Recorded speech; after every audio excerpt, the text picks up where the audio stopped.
ఒక్కసారి food taste చేసి ఆ తర్వాత మీరు ఏ డిసిషన్ తీసుకున్నా మాకు ఓకే సార్.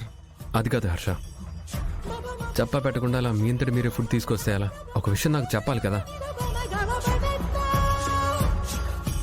సారీ సార్, మా అక్క ఎలా చేస్తుందో కూడా తెలియకుండా ఆ శకుంతలకు మీరు కాంట్రాక్ట్ ఇవ్వడం కరెక్ట్ కాదని మా అక్క చేసిస్తే నేను తీసుకొచ్చాను సార్. ఆ శకుంతల వంటలు మన కార్మికులు తినడానికి ఎంత ఇబ్బంది పడుతున్నారో నాకు తెలుసు సార్.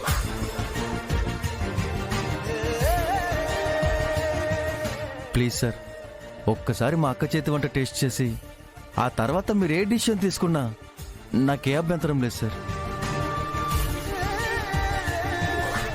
విహారీ, అతను అంతగా చెప్తున్నాడు కదరా, ఒకసారి ఆ ఫుడ్ అందరం టేస్ట్ చేద్దాం. అవునాని, ఏంజల్ ఆంటీ చేత్తో చేసిన వంట చాలా అద్భుతంగా ఉంటుంది. హరికృష్ణ, అప్పడాలు తీసుకొచ్చావా? ఓ తీసుకొచ్చాను.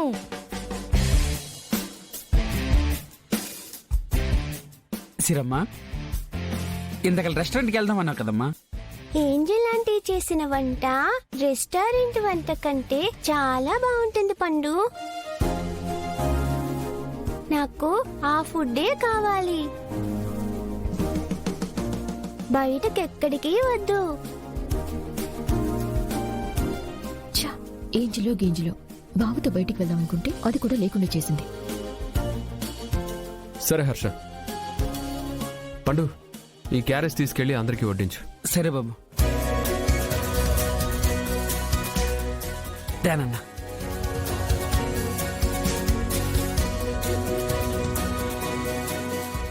హర్ష మీరు కూడా తిందురు కానీ రండి. లేదు సార్, మేము తినేసే వచ్చాం సార్. పర్లేదు సార్, నేను వెయిట్ చేస్తాను. సరే అయితే ఇక్కడ వెయిట్ చేయి. క్రిష్, నువ్వు ఇక్కడే ఆడుకుంటూ ఉండు, మేము టేస్ట్ చేసి వస్తాం. అలాగే బ్యాట్మ్యాన్.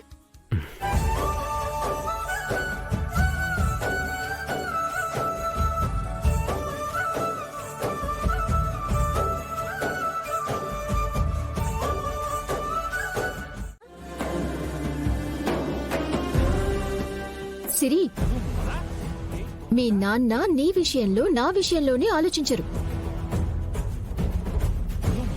అలాంటిది ఎవరో బయటి వాళ్ళ గురించి నువ్వు రికమెండేషన్ చేస్తే ఆలోచిస్తారా?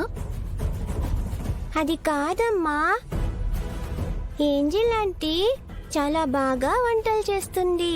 మనం కూడా తిన్నాం కదా, అన్నీ బాగున్నాయి కదా.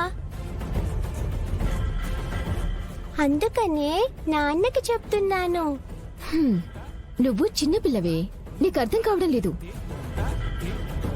మీ నాన్న మనసుతో ఆలోచించటం ఎప్పుడూ మర్చిపోయారమ్మా.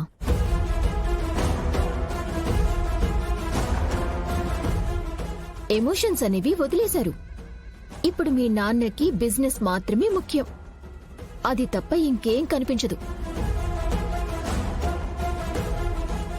అలాంటి మనిషికి నువ్వు ఎన్ని చెప్పినా అర్థం కాదే.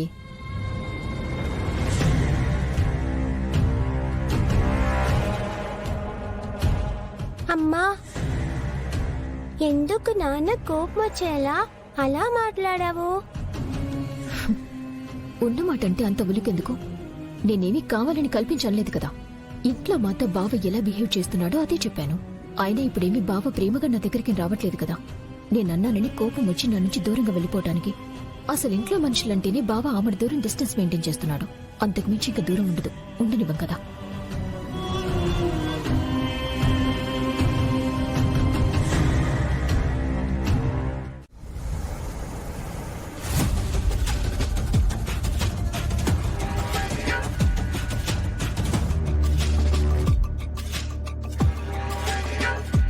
రే అక్క,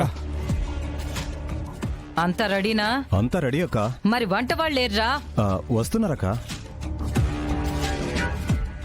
అక్క, ఒక చిన్న అనుమానం అక్క. ఏంట్రా అది? ఏం లేదక్క, మన క్యాంటీన్ కాంట్రాక్ట్కి వంట చేయాలి కదా. నిన్న చేసినట్టుగా నాణ్యంగా రుచిగా చేయాలా అక్క? ఏంట్రా నాణ్యంగా రుచిగా చేస్తే మన కొరిగేదేంట్రా? నిన్నంటే ఆ కొత్త యజమాని ఎవరో ఉన్నారు కదా, ఆయన రుచి చూడడం కోసం ఏదో రుచిగా నాణ్యతగా చేశాం. ఈ వడ్డీల శకుంతల మారదక్క. మారితే వడ్డీ శకుంతల ఎలా అవుతుంది మావయ్య? అవునులేరా, నువ్వు కరెక్ట్గా చెప్పావు. హర్ష, ఆ వచ్చే వంట వాళ్ళు ఎవరైనా మనకు ఉపయోగపడతారేమో. కానీ ఈ రోజు ఎందుకు చేయాలి? ఏం అవసరం లేదు. అది కాదక్క, కాంట్రాక్ట్ ఇచ్చిన 4 రోజులు కొంచెం మంచి ఫుడ్ పెడితే. ఏంట్రా, మంచిగా చేస్తావా? కాంట్రాక్ట్ వచ్చిన 1 రోజులు నాణ్యంగా రుచిగా వంటలు చేసి పెడితే తినేవాళ్లు బావుంటారు, ఇక్కడ వంట చేసేవాళ్లు బావుంటారు, మీరు బావుంటారు. నష్టం వచ్చి పోయేది నేనే కదరా. నేను ఈ కాంట్రాక్ట్ తీసుకున్నది నష్టాల కోసం కాదు, లాభాల కోసం. అర్థమైందా? అర్థమైందక్క. రేయ్, ఆ వంటోళ్ళు ఇంకా రాలేదు, దారిలోనే ఉన్నారన్నావుగా, ఫోన్ చేసి పిలువు. ఇంతకు ముందే ఫోన్ చేశానక్క, దారిలో ఉన్నారంట. సరే, త్వరగా పనులు కానివ్వండి. అలాగే అక్క, వెళ్ళండి, పదండ్రా. చూడండి. అక్క, ఆ వంట వాళ్ళని మనం యూజ్ చేసుకుంటే ఒక ఆట ఆడుకోవచ్చు. అయితే లెట్స్ ప్లే. ఎస్, ఆట మొదలైంది.